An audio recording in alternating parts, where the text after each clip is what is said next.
Welcome back to My Father's Dragon, Chapter 4. My Father Finds the River. The jungle began just beyond a narrow strip of beach. Thick, dark, damp, scary jungle. My father hardly knew where to go, so he crawled under a wahoo bush to think, and ate 8 tangerines. I'm sorry, I have to smile. A wahoo bush? Okay, the first thing to do, he decided, was to find a river, because the dragon was tied somewhere along its bank. Then he thought, if the river flows into the ocean, I ought to be able to find it quite easily if I just walk along the beach far enough. So my father walked until the sun rose, and he was quite far from the ocean rocks. It was dangerous to stay near them, because he might be guarded in the daytime. He found a clump of tall grass and sat down. Then he took off his rubber boots and ate 3 more tangerines.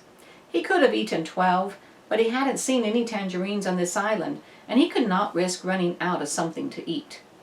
My father slept all that day and only woke up late in the afternoon when he heard a funny little voice say, "Queer, queer, what a dear little dock.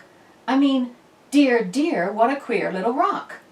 My father saw a tiny paw rubbing itself on his knapsack. He lay very still, and the mouse, for it was a mouse, hurried away muttering to itself, "I must smell turnuddy. I must tell somebody." My father waited a few minutes and then started down the beach, because it was almost dark now, and he was afraid the mouse really would tell somebody. He walked all night, and 2 scary things happened. First, he just had to sneeze. So he did. And somebody close by said, "Is that you, Monkey?" My father said, "Yes." Then the voice said, "You must have something on your back, Monkey." And my father said, "Yes," because he did. He had his knapsack on his back. "What do you have on your back, Monkey?" asked the voice. My father didn't know what to say, because what would a monkey have on its back? And how would it sound telling someone about it if it did have something? Just then another voice said, "I bet you're taking your sick grandmother to the doctor's." My father said, "Yes," and hurried on. Quite by accident, he found out later that he had been talking to a pair of tortoises. The second thing that happened was that he nearly walked right between 2 wild boars who were talking in low, solemn whispers.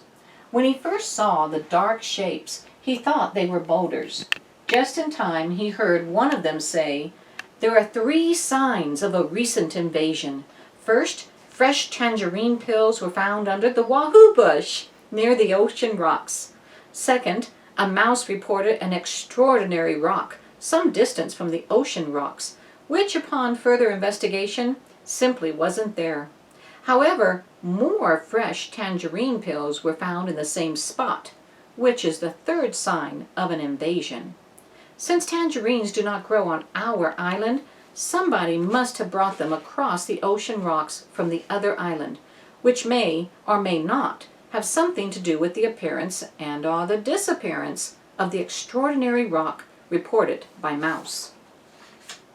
After a long silence, the other boar said, "You know, I think we're taking all of this too seriously.